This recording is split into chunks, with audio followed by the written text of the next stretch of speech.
This picture, he's got that raised eyebrow, he's got the smirk on his face, and that very intense stare. I'd have to wonder what's going through his mind there. James Holmes is indeed mentally ill. Their client is mentally ill. Guilty by association. Later bloodied by the crazy Columbine kids and the nutty Aurora movie massacre. Colorado is no stranger either to hate. The man they regard as the face of evil. The fact of the matter is, though, is he's a sick, a demented, evil individual. Seeing him was both striking and haunting.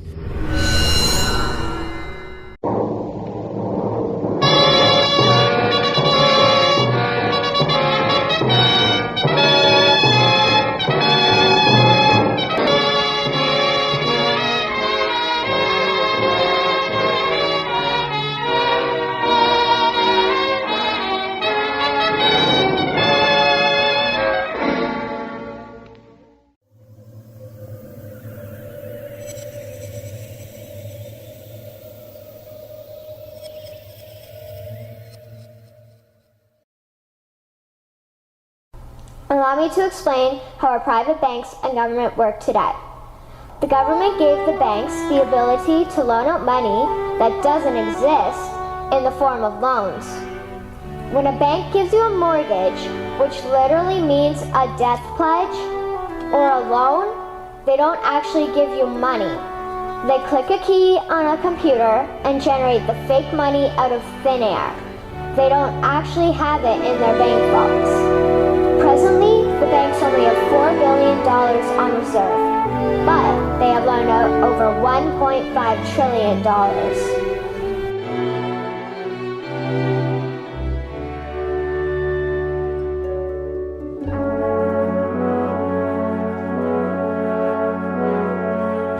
وأمي راح نص راسها وأبويا يعني راسه طلع عقله من راسه وتصاوب بخصرته.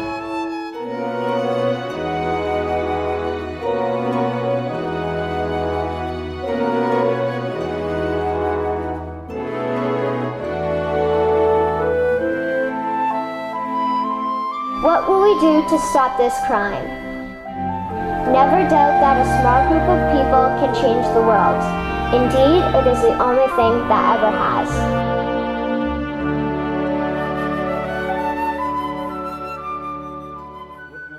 Why did you need surgery? Because on my head, because I got shoot. And who shot you? I'm one of the people.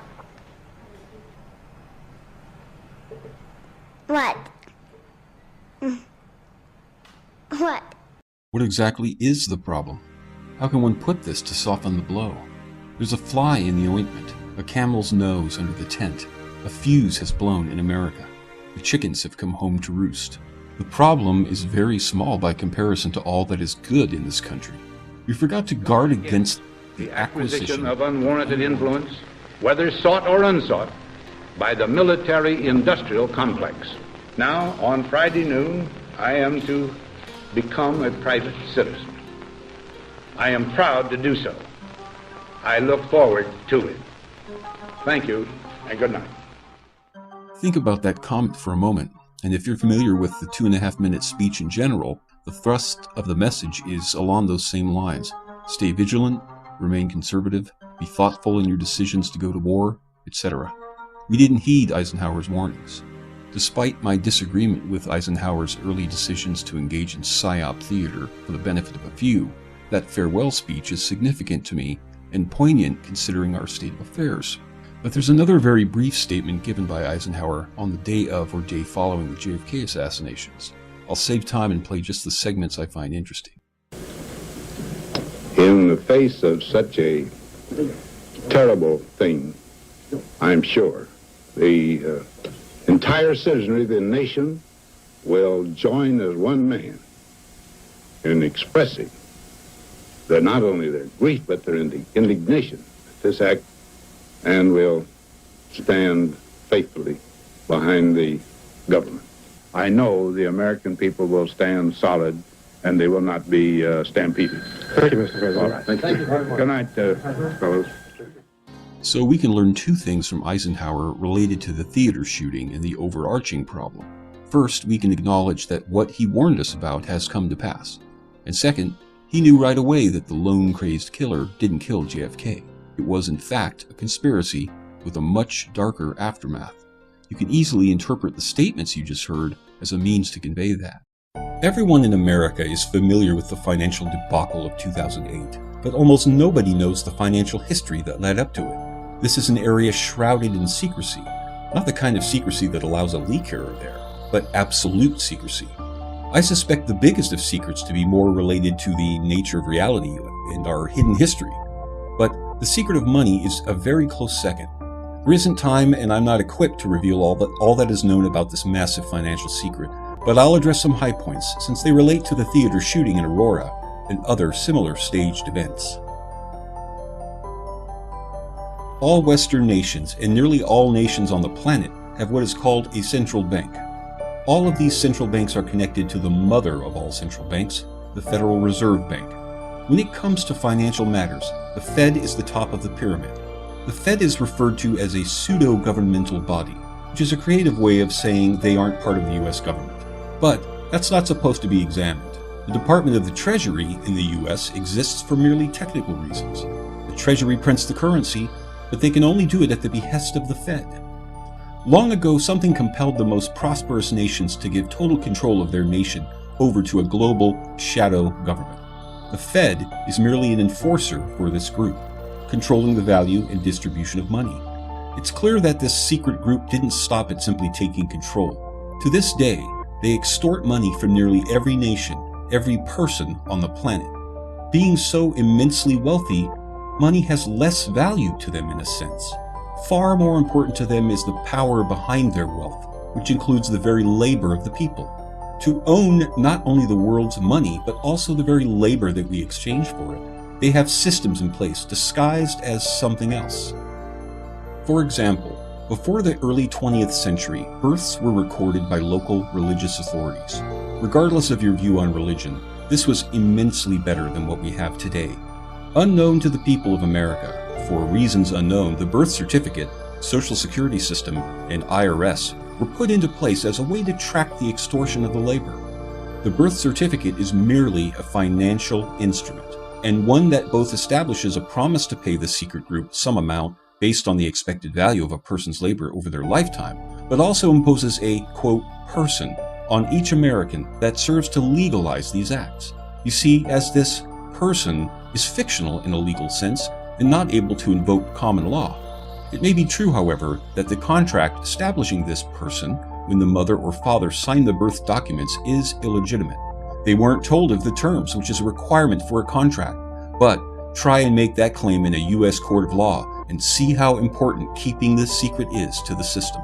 It is claimed that the ID number printed in red on your birth certificate represents a bond number bundled with others and part of various funds that are traded on the open market. Although the loophole mechanism to discover this connection may have been closed, a few years back I was able to track my bond to a fund called Power Shares. It gets worse than this. The secret group that controls the world's money take advantage of their unique power and authority to commit other deceptions.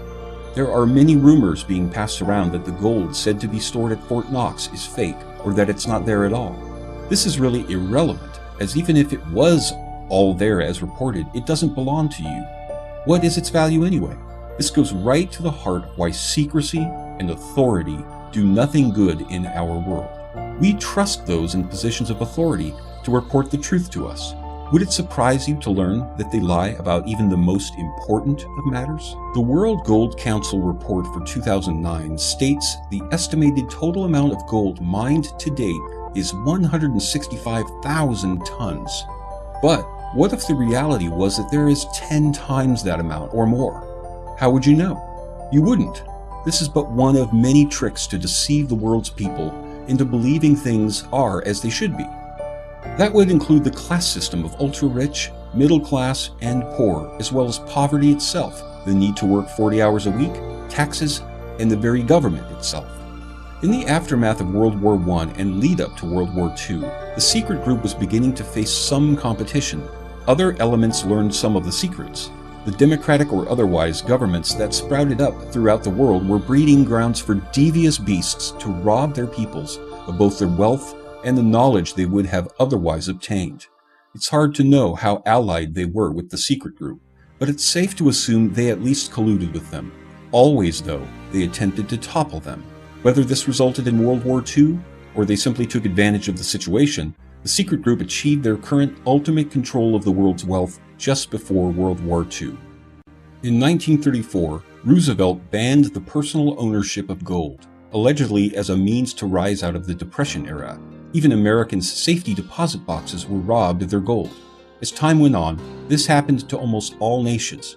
It seems that during the decade between 1934 and 1944, the secret group had convinced the world's leaders that an international gold-backed financial system must be established. This culminated with the Bretton Woods Agreement of 1944. This agreement between the world's nations would establish a global cooperation between each country's financial markets. The Fed would store the gold and back the currencies of the world, amongst other arrangements to make sure it was a fair and equitable system. But not all the gold was turned over and was hidden off-market by many countries, but also by the Fed itself. The race was on to accumulate the most off-market gold, as this could be used to ruin one's foes and for other black operations.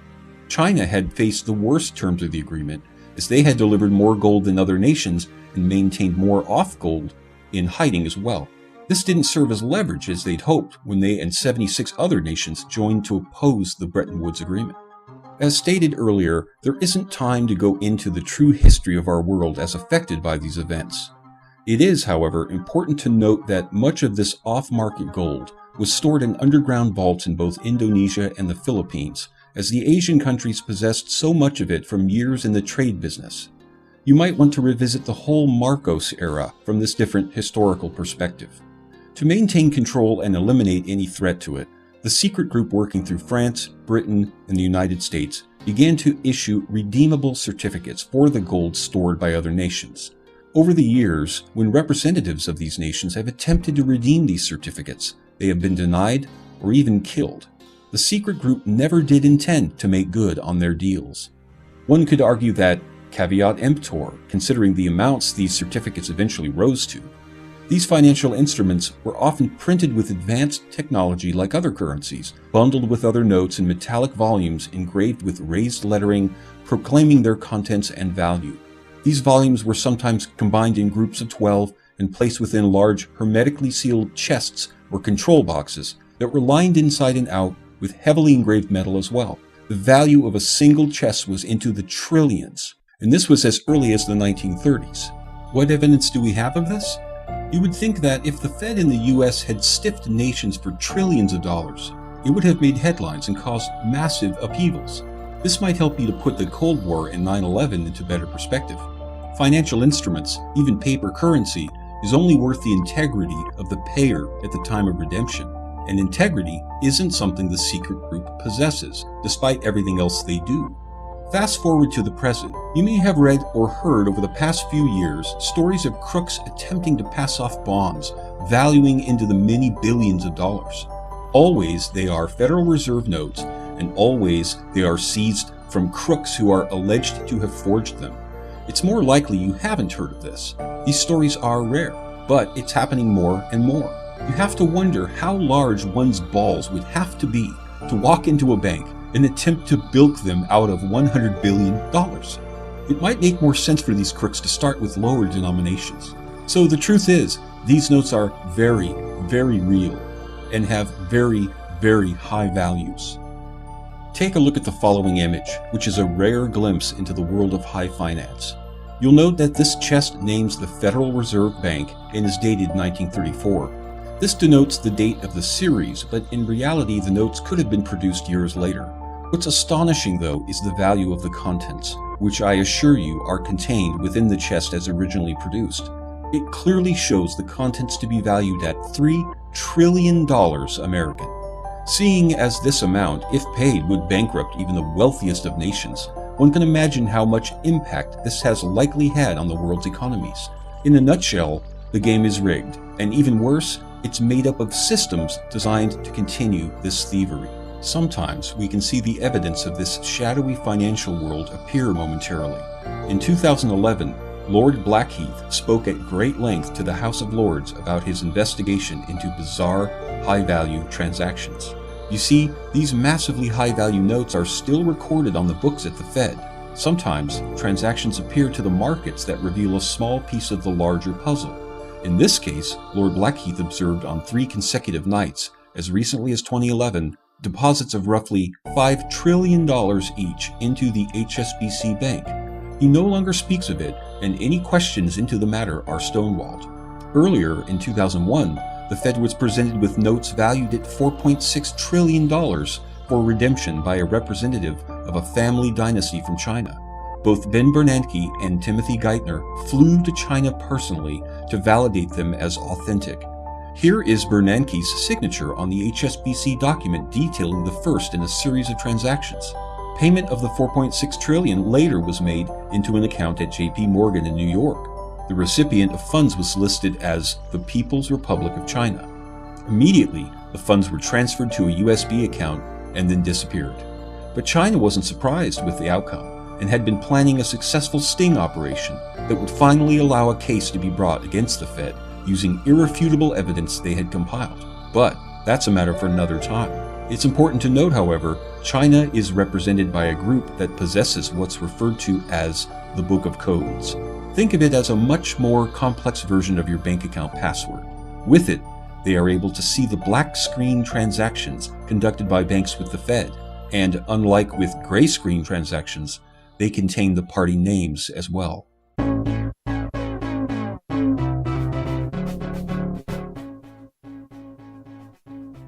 The U.S. government. Forget about the Constitution. The government is divided on that document. At present, the boots-on-the-ground reality is that the government is like a giant cloak that conceals what's happening within.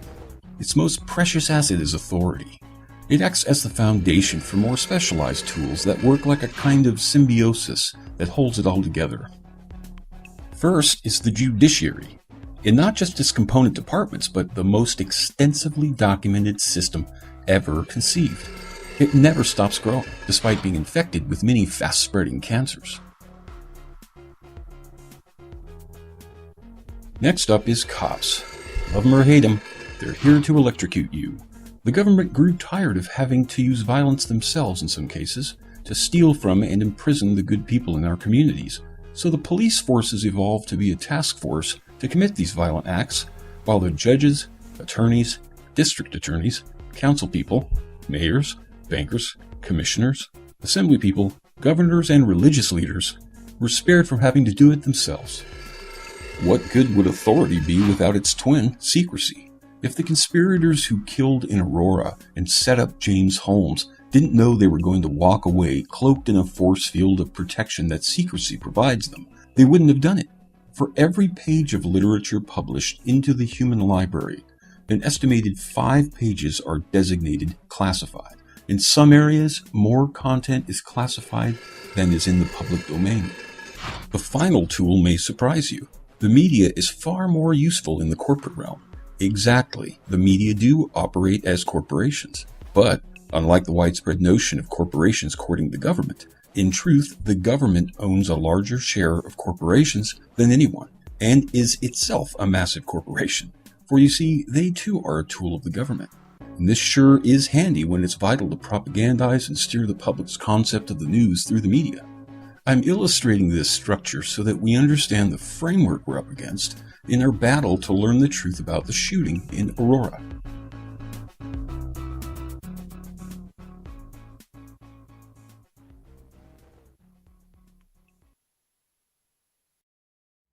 The government doesn't just sit around twiddling their thumbs being totally ineffective, although that's what they spend most of their time doing, that and campaigning.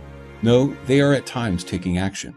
The threat these actions present to us depends in large part on how great a conspiracy these actions are, how many people are in high places that are on board, and how much money is churning.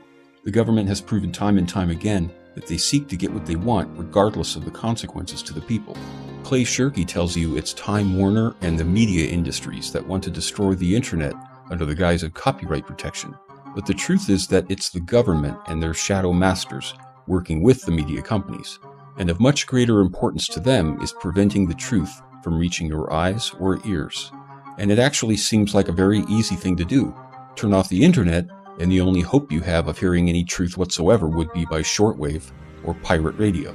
But even the less dangerous threat of copyright and other internet legislation concerns Clay Shirky, and I would suggest listening to what he has to say. Because the internet has turned out to be far more popular and far more powerful than anyone imagined. Right? The mixtape, the fanzine, that was nothing compared to what we're seeing now with the internet. We are in a world where most American citizens over the age of 12 share things with each other online. We share written things, we share images, we share audio, we share video. Some of the stuff we share is stuff we've made.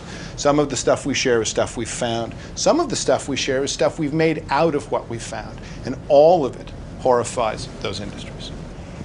Now, when you look at the people who've co-signed on the SOPA bill, people who've co-signed on PIPA, what you see is that they have cumulatively received millions and millions of dollars from the traditional media industries. Get ready, because more is coming. SOPA is simply a re-version of COICA, which was proposed last year, which did not pass. And all of this goes back to the failure of the DMCA to disallow sharing as a technical means. And the DMCA goes back to the Audio Home Recording Act, which horrified those industries. Because the whole business of actually suggesting that someone is breaking the law and then gathering evidence and proving that, that turns out to be really inconvenient, right? We'd prefer not to do that, says the content industry. And what they want is not to have to do that. They don't want legal distinctions between legal and illegal sharing. They just want the sharing to go away. PIPA and SOPA are not oddities, they're not anomalies, they're not events. They're the next turn of this particular screw, which has been going on 20 years now. And if we defeat these, as I hope we do, more is coming. Time Warner is called, and they want us all back on the couch, just consuming, not producing, not sharing. And we should say no.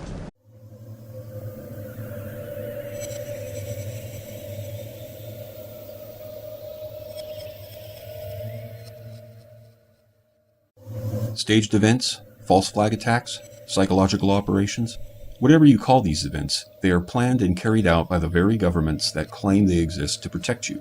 What is the purpose of a staged event? Well, that depends. Often they are carried out as ruses to conceal assassinations or silencing of people. Other events are used to destroy evidence. So, in essence, these events are crimes that cover up previous crimes. The events most difficult to wrap your head around are those designed to have a psychological impact. Let's examine a few of the more recent staged events in order that we may better understand what happened in Aurora. On May 11, 2012, Southern California resident and FBI field agent Stephen Ivins was reported to be missing and presumably armed. Ivins had been working counterterrorism for the FBI and was reported to be suffering from anxiety and depression in the previous weeks. A manhunt ensued that involved 100 FBI agents, 40 Sheriff's Department rescuers, and a dozen or so local police. He wasn't found. What is likely to have occurred is this. Ivins was troubled by some of what he learned in his official capacity and area of work. He contacted a friend, Donald Sachtleben, to discuss the matter. Sachtleben was a retired FBI bomb investigator who was known to have worked both the Murrah Building and 9/11 events. The NSA intercepted the call in real time and dispatched a team to handle the situation. Ivins, after the call, may have, without knowledge of the team that was ascending upon him, traveled to nearby Los Angeles. That's where he was intercepted, but was able to escape long enough to return to his home, reportedly grab his revolver, and head into the nearby mountain terrain. The manhunt for Ivins turned up nothing, and the dogs lost Ivins' trail. 4 days later, Donald Sachtleben's home is raided, and he is arrested for child pornography. Apparently, this 25-year FBI veteran was trading kiddie porn using the email address pedodave69@yahoo.com. So, from this glaringly obvious fabrication of evidence, we now know that at least Sachtleben was thought by someone, for some reason, to be a threat, or he was being punished or used as an example. In the months after Ivins' disappearance, a Facebook page is created under the guise of sharing information about the case and soliciting donations for the family, a wife and one child. This was determined by discerning eyes to be a front, and likely established to keep tabs on the public's understanding of the events. To add a layer of confusion, the famed disinformation agent going by the pseudonym of Sorcha Fall posted an article that added some unverifiable elements to the story. In this report, the Russian Consulate General of San Francisco was approached by Ivins in a hotel where Ivins disclosed information about state-sponsored terrorism and said that the people behind these plots were, quote, all insane, unquote. At that time, he was forced to flee when diplomatic security staff emerged from their cover and began to move in. Almost a year after his disappearance, the remains of Stephen Ivins were discovered by a jogger in the wooded park near to the Ivins home. The details of the autopsy and determination of the cause of death remain a secret under an ongoing investigation that will likely remain indefinite.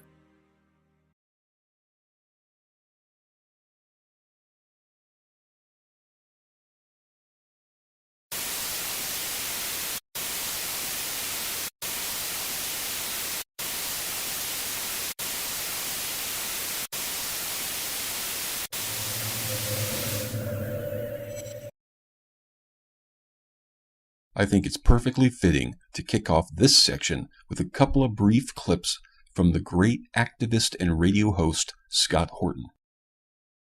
They never held a single hearing in Congress.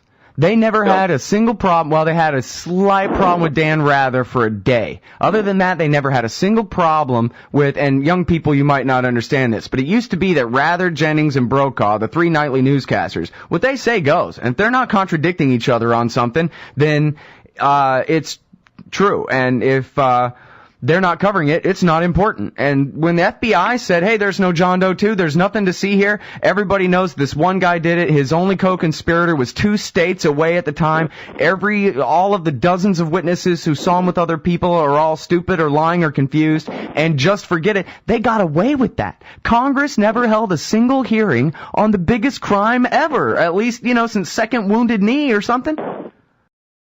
The prosecution and the judge were conspiring, just how obvious it was that they were conspiring together to exclude any evidence that could lead any direction other than Timothy McVeigh. And they went so far as entrapping, basically Carol Howe, the ATF informant, had been told, hey, keep Nazi literature around your house and things like that so that you fit the part of the Nazi informant that you're playing.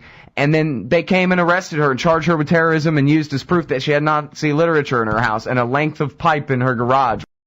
In April of 1995, I was working in the White House for Bill Clinton, and we received word that something awful had happened in Oklahoma. And as the reports gathered, it was clear to us that something terrible had happened, that there had been an enormous explosion. And there were likely to be very high numbers of casualties. And the national press began to focus on this during the day.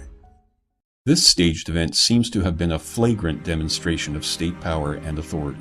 Absolutely no creative means have been undertaken to conceal this fraud. We all need to accept responsibility for allowing the criminals who did this to avoid prosecution. I'll highlight only a couple little-known elements of the story and then close with an element that will demonstrate incontrovertibly that a criminal network within our own government are responsible. If you simply watch the archived video footage of the local news reporting the events as they occurred on that day, you'll likely be surprised at what was reported. Why? Because the information reported on that day conflict entirely with your general concept of what happened. Listen now to just a few brief clips from the media coverage that day. Get it in. Appears to be the Oklahoma County Bomb Squad. It's their bomb disposal unit, essentially, is what it is, and it is what they would use to, if the report that we gave you just a few moments ago turns out to be correct, that they have found a second explosive device of some kind inside this building.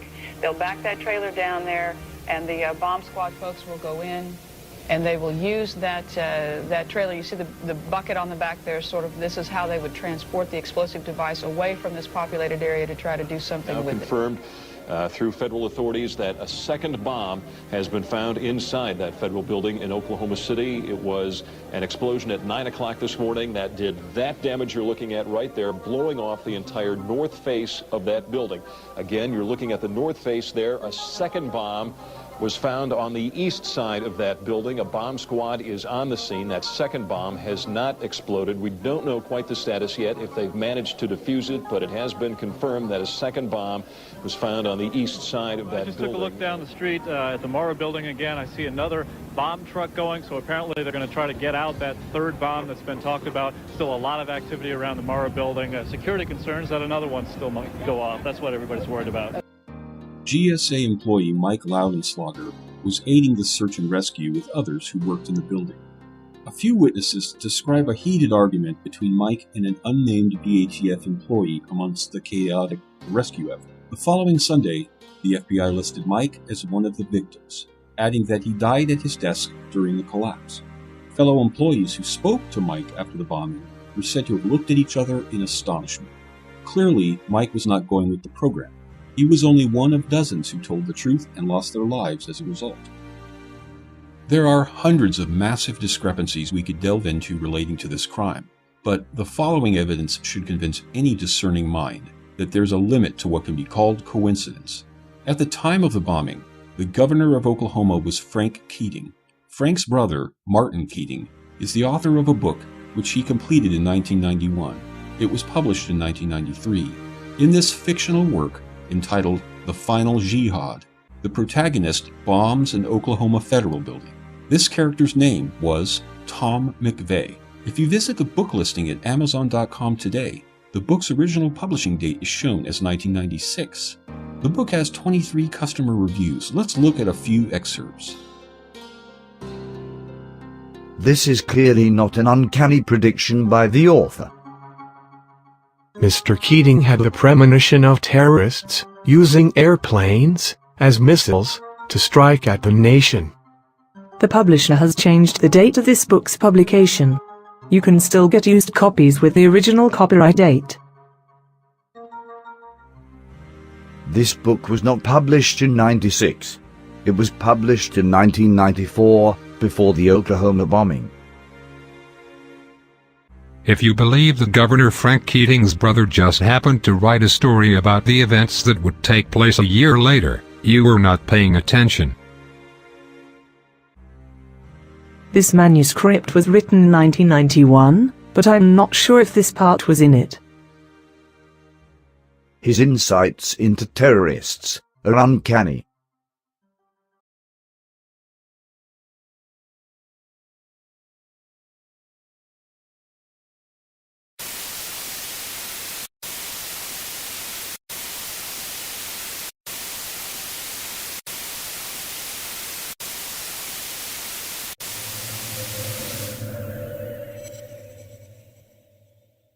In Austin, Texas, in February of 2010, Joe Stack reportedly posted a 5-page suicide letter to his blog, then flew his Piper PA-28-140 Cherokee plane into the local IRS building. The building was reported to have sustained heavy damage. Here are some photos of the building in the immediate aftermath of the crash and the following day. You might think nothing unusual here, aside from the extreme way this man chose to exact revenge. He was probably mentally unstable. I thought the same at the time, until I learned the following. The Piper PA-28-140 model is the smallest, least equipped, single-engine, unretractable landing gear plane in the PA-28 line. It has a height of 7.5 feet, a wingspan of 30 feet, and weighs 1,950 pounds. For comparison, a 2012 Austin Mini Cooper weighs 2,500 pounds. It has a stall speed of 54 miles per hour and a top speed of 145 miles per hour, which for a plane of this type can't be exceeded by much without becoming uncontrollable. So it's safe to assume Joe was traveling at between 55 and 150 miles per hour when he impacted the building. If you crashed your Austin Mini Cooper into a house at 100 miles per hour, what damage do you imagine it would do? Would it cause the wall you impacted to explode? Would you expect the house to burst into flames and the fire to consume an entire floor? Joe's plane had a 36-gallon fuel capacity. Under what circumstances would 36 gallons, if ignited, cause the kind of damage you see here? When the plane was seen days later being lifted onto the back of a truck for removal from the scene, it was quite noticeable that the tires hadn't burned and most of the plane's paint was still intact. This despite the devastation caused to the building. In reading Joe's 5-page letter, claimed to be his suicide note, Joe expressed the greatest anger and frustration with the tax law that made it virtually impossible for a software engineer to operate as a contractor. This forced most, including Joe, to become full-time employees. This was passed during the give a little take a little period when all new programs had to be paid for with cuts to others. Joe got the short end of the stick and fought for 10 years to get the law repealed after the lawmakers themselves agreed it was a failure after only the first year. It stifled innovation and software entrepreneurship. Eventually, the law was repealed, but other unfair battles the IRS fought against Joe continued. Joe was one of the good guys and meticulous about following the law and tax accounting. But at every turn, when the law allowed Joe some freedom, they would change it or force Joe to exhaust his savings to defend himself in court. I didn't disagree with anything Joe wrote in his letter and think he did write it. I do wonder, though, whether it was a suicide note. In a recent twist that relates to this story, the Obama administration enacted legislation that once again targets the independent engineer contract, just like the law Joe was so frustrated by.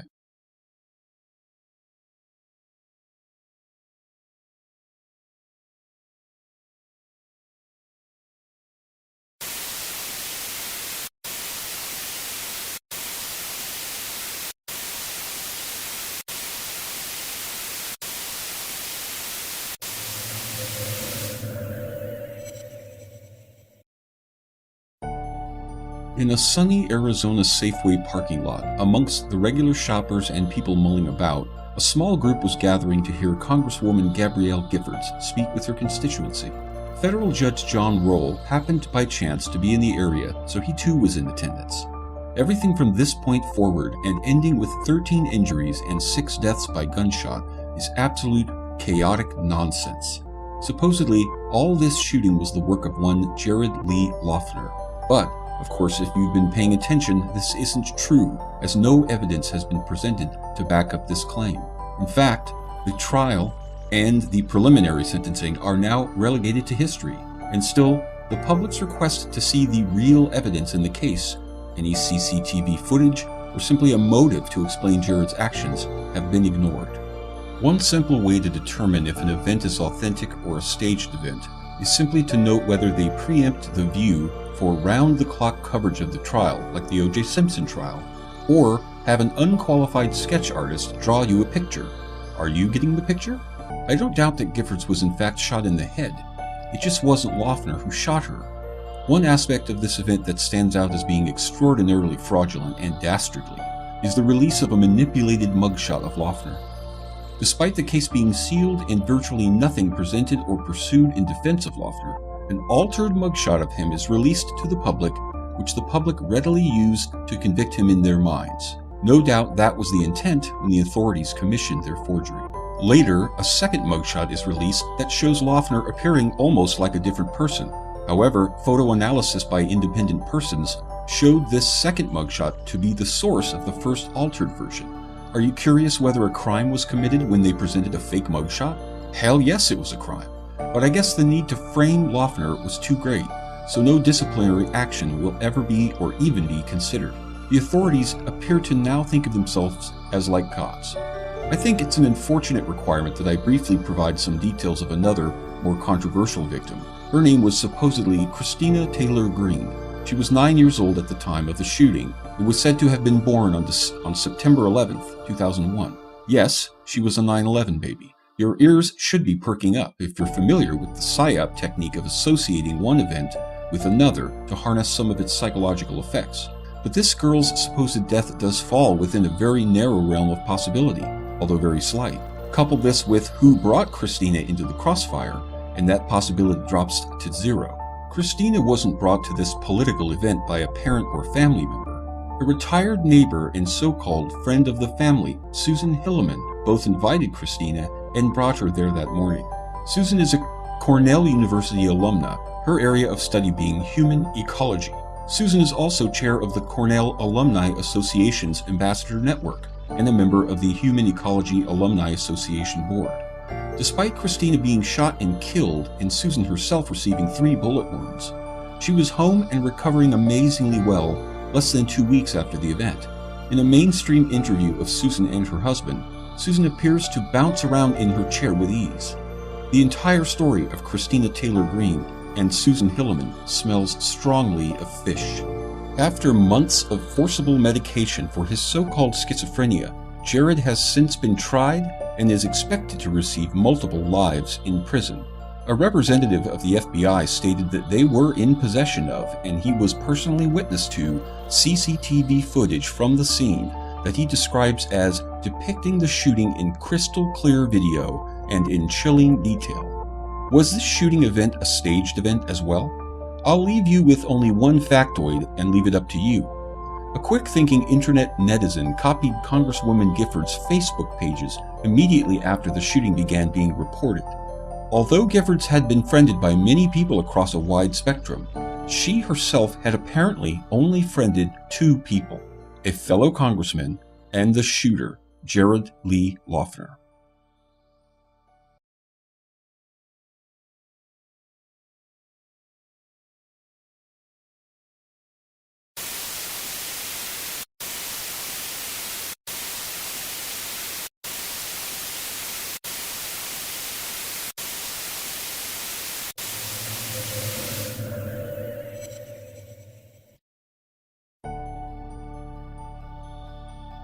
First, I have to state for the record that after 5 years of extensive research, I don't believe the official account of what happened on 9/11 one bit.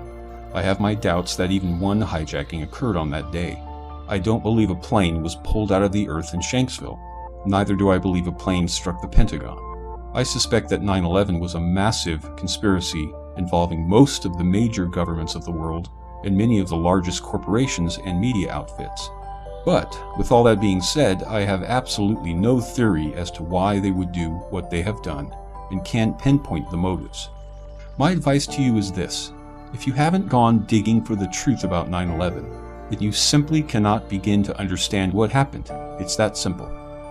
From all the available information compiled over a decade, here is what the primary motive was likely to have been on 9/11. For many decades, criminals within the US and other governments, along with bankers and the ultra-rich, have been playing fast and loose.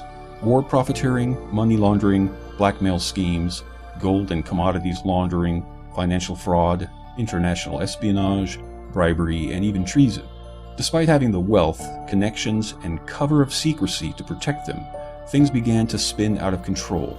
In the past, they were able to sink so low as to cause violent uprisings, and even massacres to provide cover as they silenced or framed someone that posed a threat to them. Over time, the loose ends compiled, and even keeping track of all the potential exposure risks became impossible. Throughout the 90s, many sticky situations arose that began to overwhelm them, and this was a very uncomfortable situation. You see, when essential psychopaths commit atrocities and deceptions on this scale, the penalty, if the general populace were to learn of it, would be a slow and bloody death. It was understood by this group across the globe that they must band together to protect a revelation of this magnitude.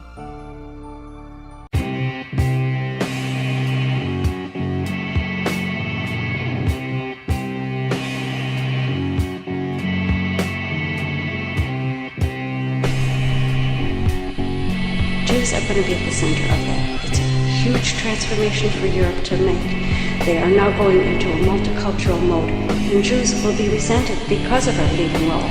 But without that leading role and without that transformation, Europe will not survive. 9/11 was likely planned as a multi-purpose attack against these imminent threats.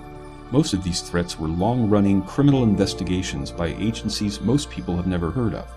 The list of crimes being investigated included Swiss bank account contents, Deutsche Bank transactions involving gold laundering, Bank of New York Russian organized crime money laundering, gold stolen from national treasuries, insider trading, securities fraud, and destruction of bank records.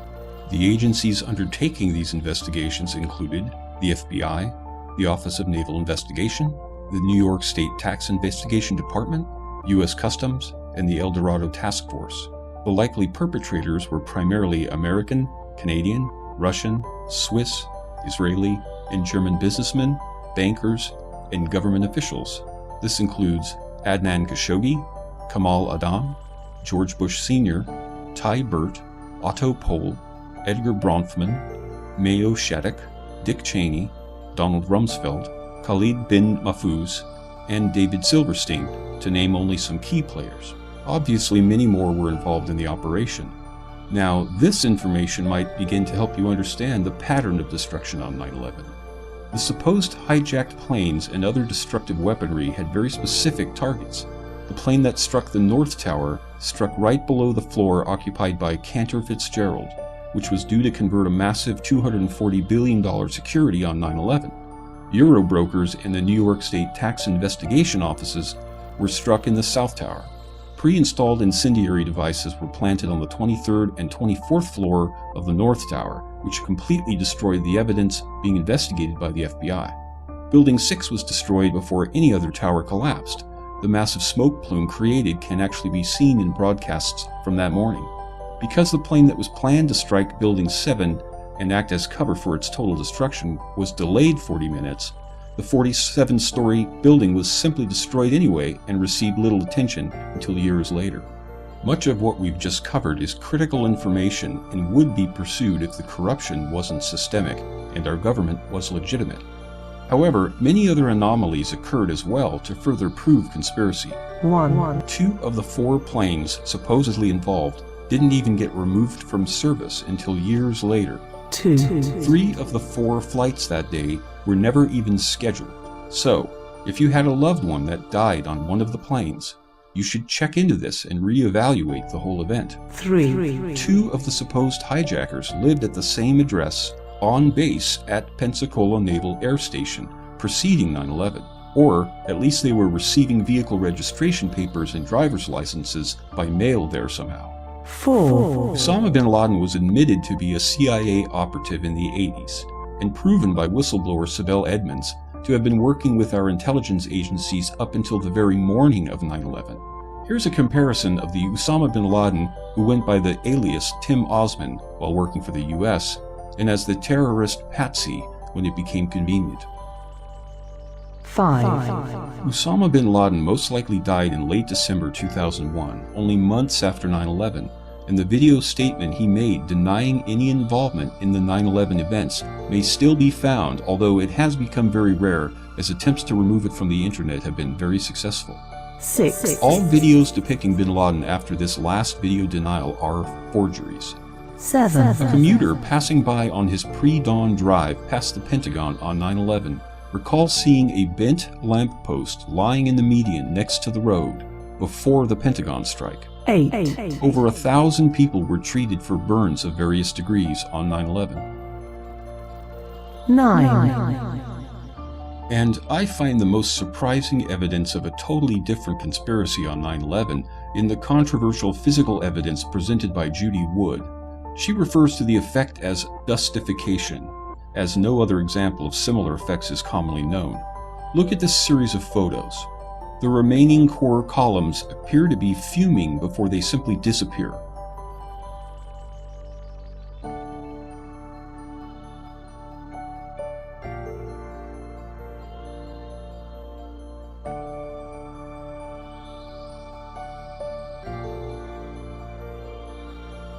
In this slow-motion clip, one sees a large portion of exterior steel structure that fumes excessively before it too seems to disappear.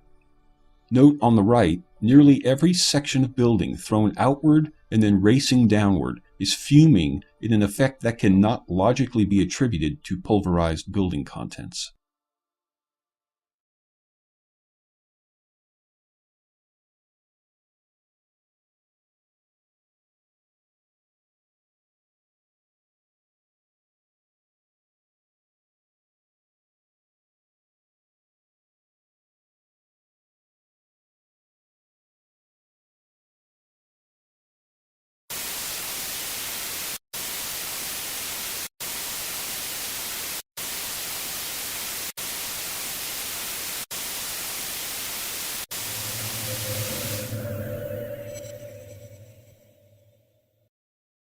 On Christmas Day 2009, a plane was making its way to the gate for a scheduled trip from Amsterdam to Detroit in the US.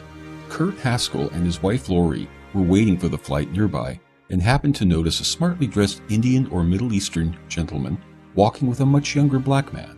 The older man appeared to be escorting the younger man, and it appeared slightly unusual. The two approached the gate agent, and a conversation began that was clearly related to the younger man's ability to board the flight. From what Kurt could gather, the young man didn't possess a passport or even identification, yet the older man advocated for him to be allowed on the flight, claiming he was from Sudan, and he did this all the time. A second agent was beckoned to assist, and this other agent and the older gentleman spoke briefly before the young man appeared to be simply waved aboard. Thus began the Christmas Day underwear bomber event. After settling into Delta Flight 253, Kurt noticed a man seated in the forward section of the plane and a couple rows behind the man who was allowed to board without a passport, raised in his seat and filming the young man with a video camera. When some time passed, and yet the man was still seen to be filming without interruption, it seemed odd. Suddenly, a commotion is heard. Fire and smoke.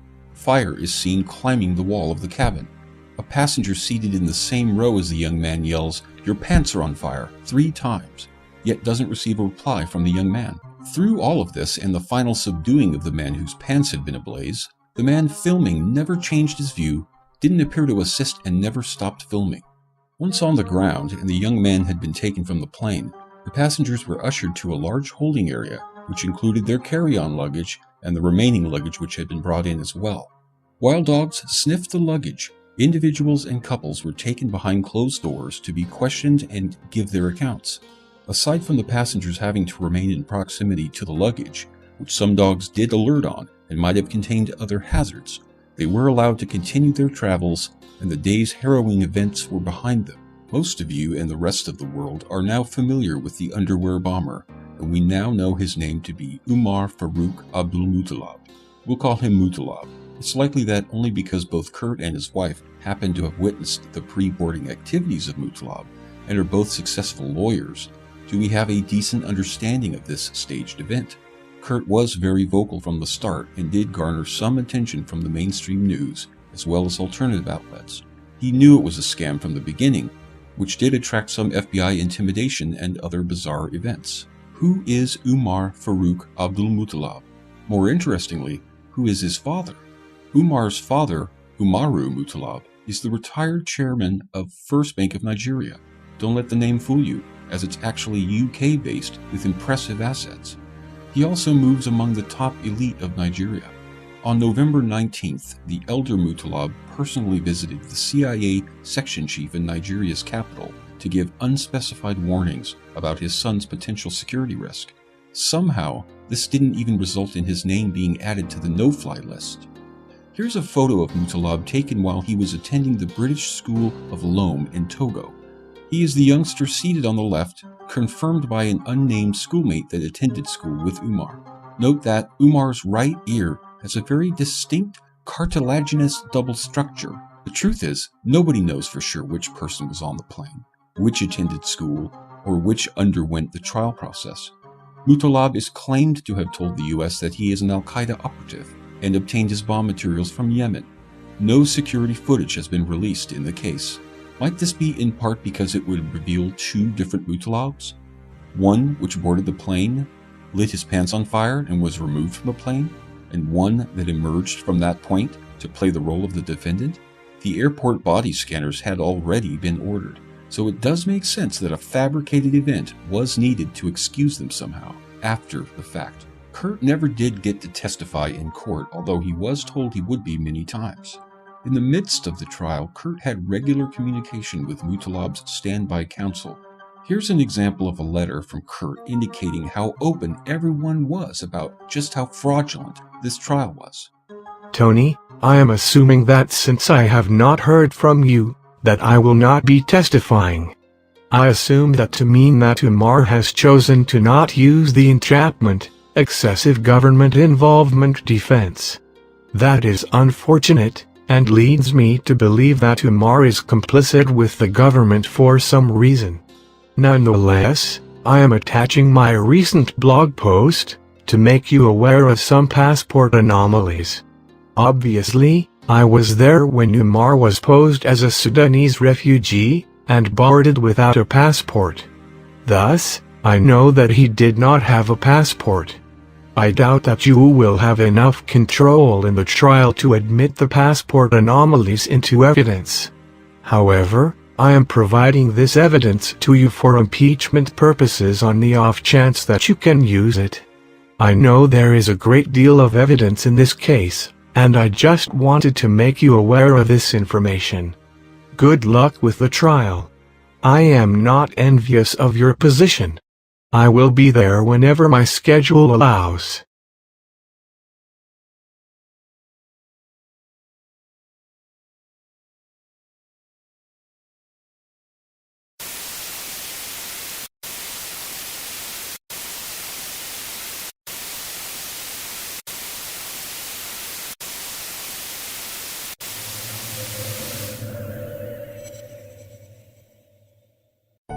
In April of 2001, a man named John, who had recently endured a bitter divorce but did maintain custody of his children, walked right into the Pierce County Courthouse to change his last name. We are expected to believe that he felt comfortable doing this, despite a year-old writ of habeas corpus warrant for his arrest and the seizure of his children being issued from the very building where he applied for this name change.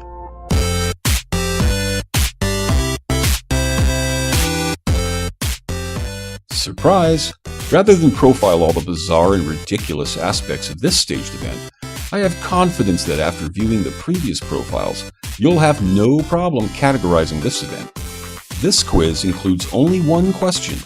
Answer simply true or false. You'll recall that as recently as September 11, 2001, the U.S. sustained its most deadly terror attack, supposedly by Middle Eastern men. John was applying to change his name from John Allen Williams, which was given to him at birth, to John Allen Muhammad. Staged event, true or false?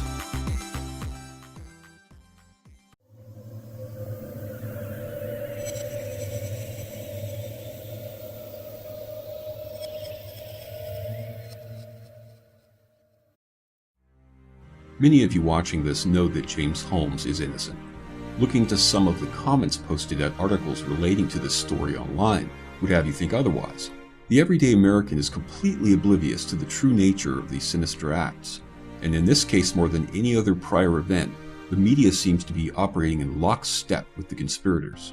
So it's not surprising that the public views James Holmes as the demon they're trying to portray him as. But for those that don't have the benefit of years researching operations of this type, let's recap what is likely to have caused James to be in the situation he's in. James is pursuing a PhD in neuroscience at the University of Colorado Anschutz Medical Campus. Right away, red flags are popping up. It's well known and admitted in numerous official records that universities are nearly all working with departments of government on covert experiments and operations. This medical school is almost certain to be deeply involved in drug trials and other experimentation with pharmaceutical companies. Pharmaceutical companies are notorious for clandestine operations of their own design or in cooperation with government.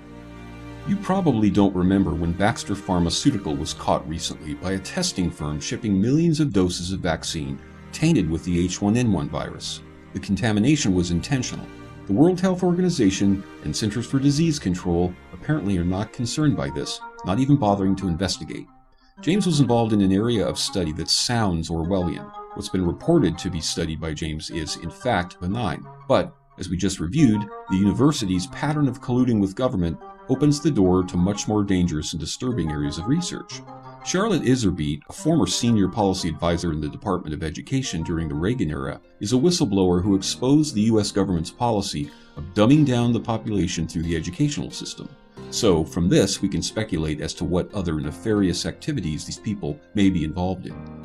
James was reported to have filed the paperwork required for dropping out of the program he was attending on June 10th. This was only just over a month before the Aurora shooting. Although there is no official report of this, we don't know if the papers were filed in person, by mail, or by email. We do, however, have a report from the school stating James initiated the process with a very brief email. So we don't know if any of this is true or not. The media has reported that an unnamed source at the school said James was receiving treatment from a school psychiatrist. They don't explain what, quote, receiving treatment, unquote, involves. I suspect this is a lie, or very misleading. Dr. Len Fenton, the doctor named by university spokespeople, was said to have contacted both university police and the Threat Assessment Task Force at the school with concerns about James's behavior. No report was filed, and no follow-up took place. It's possible that Dr. Fenton made these contacts for another reason, although the media is obviously stretching what little they have to frame James as a disturbed and dangerous person. The doctor may have actually been concerned for James's well-being. She may have thought that James was in danger and attempted to learn what avenues existed to resolve the matter. However, Dr. Len Fenton has a past that puts her in the very positions previously used to commit unthinkable crimes. Consider that secret experimentation on humans continues to this day. Donald Cameron, a Canadian psychiatrist, performed what he dubbed psychic driving experiments. In this process, someone with a slight rash or other mild ailment would seek treatment in either New York or Montreal, where Dr. Cameron was on staff. These people would then be admitted and given a massive cocktail of drugs to put them into a coma without the person's knowledge. For a period of weeks to months, these people remained unconscious and were given experimental drugs to effectively wipe their minds clean. Afterwards, while still paralyzed but now conscious, a headset was strapped to their heads and recorded messages would be played on a loop. This would go on for weeks. How would hearing these repeated messages help the subject? I don't know the theory or purpose behind this psychic driving method, but we can speculate based on the testimony of former recipients of this treatment who've come forward with their accounts. One gentleman who was subjected to the experiment was asked what the message was in his case. He replied, while beginning to shake slightly, "I don't like to revisit that experience, but in my case, the message was simply, 'You killed your mother.'" It should be added that after these experiments, the subjects would have to relearn basic functions, such as walking and talking. Other experimentation and depraved acts with close involvement by the U.S. government include electroshocking orphaned children, giving diseases to subjects and then misdiagnosing and withholding treatment, setting up brothels to drug men with LSD and film them for study, and giving repeated massive doses of LSD to prison inmates, in some cases up to 77 days in a row. All of this was completely legal and not a single conviction resulted. In the weeks leading up to the shooting, James is alleged to have created an account on the highly corrupt Adult Friend Finder site. Although James is reported by the press to be 6 foot 1 inches tall, the profile attached to this account shows 5'11". Of the options available to describe one's penis length, the account specifies short. In the comment field was written simply, quote, "Will you visit me in prison?" unquote. A regrettable aspect of our ever-evolving technological society is the widespread use of deception, wiretapping, and impersonation. Terms like astroturfing and sock puppeting have been adopted to describe the tactic of presenting multiple identities on the web and ascribing various opinions and ideas to them. Neither these opinions nor the identities themselves are real, as they were created solely for the political or intelligence purposes. One of the luxuries these criminals enjoy in these efforts is unlimited access to various social media systems. So, it's quite possible that one of the conspirators accessed the Adult Friend Finder system and created the account while backdating it to help build a false impression of James. Within walking distance from the apartment where the authorities claim James was living is a bar called the Zephyr Lounge. A number of witnesses have emerged to give credible evidence to the media, including seeing James at the bar just 3 days before the shooting. These witnesses clearly stated that James had normal brown hair on that day. On the night of the shooting in Theater 9, a witness claims to have seen a man with a goatee take a phone call and make his way to the exit door about the time the movie began. The man is said to have lingered in the exit doorway and seemed to have been beckoning or motioning to someone outside. As almost 20 minutes pass without anyone noticing a member of the staff check the exit door, we can only speculate whether the door didn't have a functioning alarm, did trigger an alarm but the staff did not bother with it, or the alarm had been deactivated. Of course, simply allowing the public to see the CCTV footage from that night would likely answer most of our questions. Witnesses describe an object being tossed into the front section of seating and another into a side stairway leading to a lobby exit. 2 witnesses state these were thrown from either side of the theater simultaneously. Tear gas causes severe skin and respiratory effects, so these were more likely smoke and/or pepper grenades. They may have even been a common form of smoke grenade for paintball use. Buried within the torrent of nearly identical reports, you'll find witness statements from Theater 8, which authorities seem intent that we believe only received stray bullets. Remember back to when you were in a movie theater before the previews or any background music began. Do you remember hearing the sound from an adjacent theater? If so, was it loud and distracting, or was it very faint and muddled? Even when the sound is very loud, the walls that divide each theater are sufficiently thick enough and contain sound-absorbing materials to prevent the sound bleeding into other theaters. The authorities and the media, however, would like us to imagine walls made of sheetrock and 2x4 like in typical home construction. 3 people received serious wounds in Theater 8 that doctors described as shrapnel wounds. Witnesses described seeing a flash and hearing a loud pop, followed by hissing and smoke. Here's one witness describing the scene in Theater 8.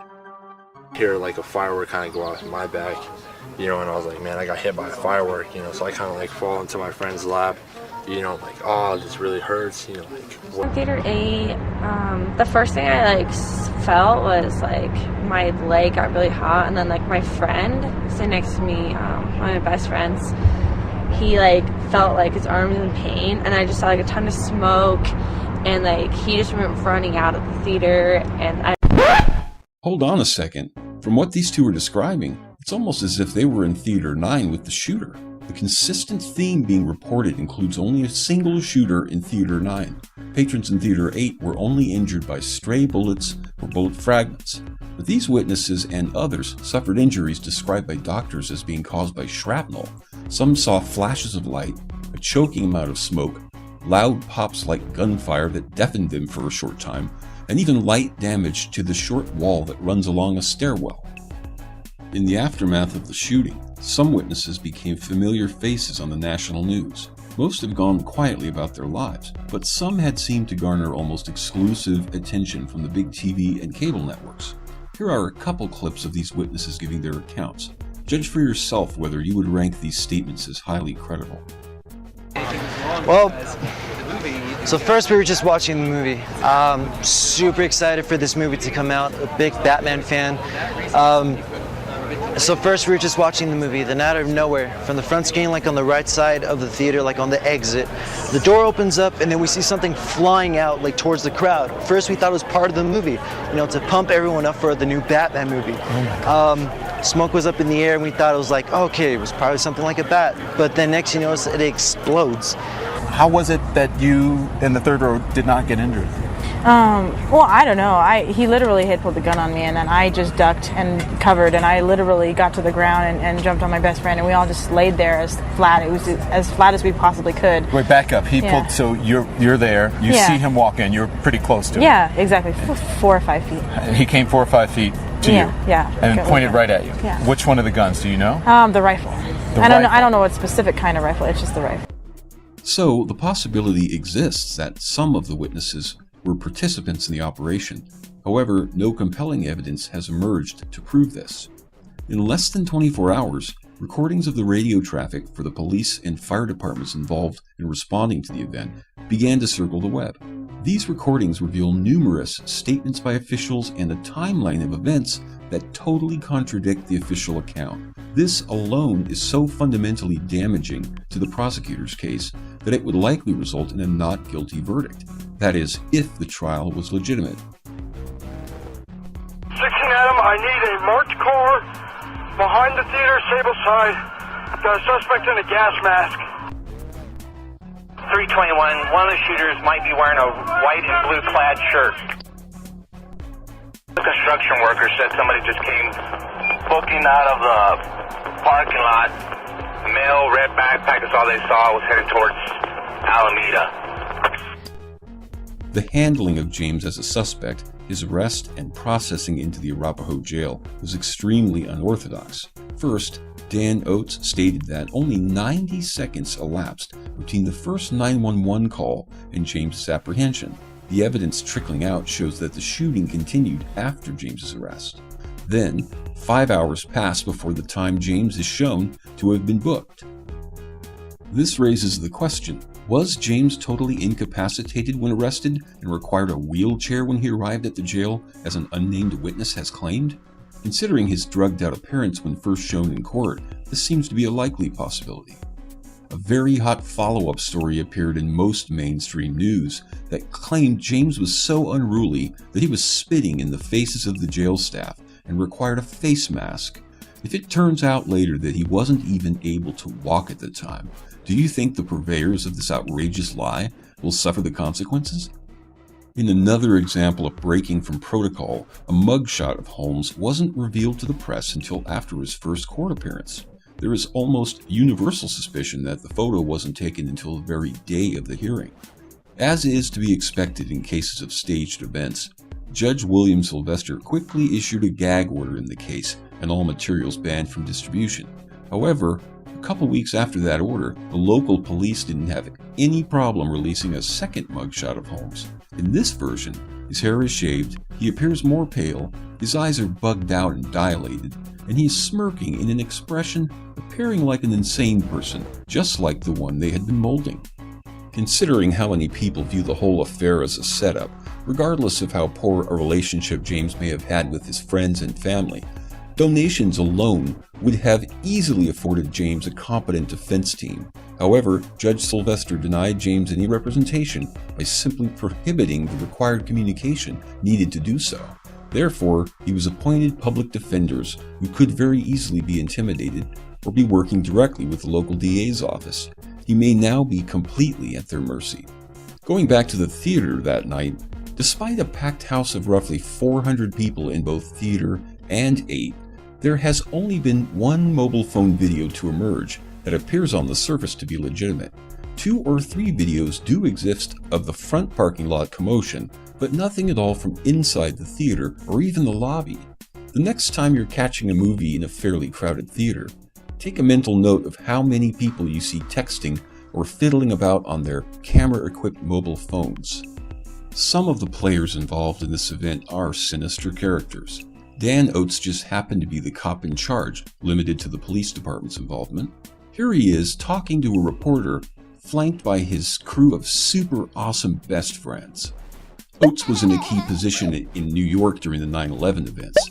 He is also friends with Ray Kelly, who was kind enough to give a false statement to the media the day of the shooting, claiming that Holmes had said, quote, "I am the Joker," at the time of his arrest. On the subject of Ray Kelly, New York Police Commissioner, just yesterday he won the prestigious Winston Churchill Lionheart Award. You can see him here reading some prepared remarks. Of course, he is joined by each head of the various departments within his crime syndicate. Surely the broadly spaced pinstripe suit wasn't chosen out of good taste. He's making a statement, showing pride in his ability to escape justice for all of his crimes. In his remarks relating to what Churchill would think of Kelly if he were alive today, he said, quote, "Churchill would approve of the NYPD's tough-on-terror tactics and alliances with police departments around the world," unquote. After all, it's of vital importance that each local police department band with each other if they expect to succeed at destroying humanity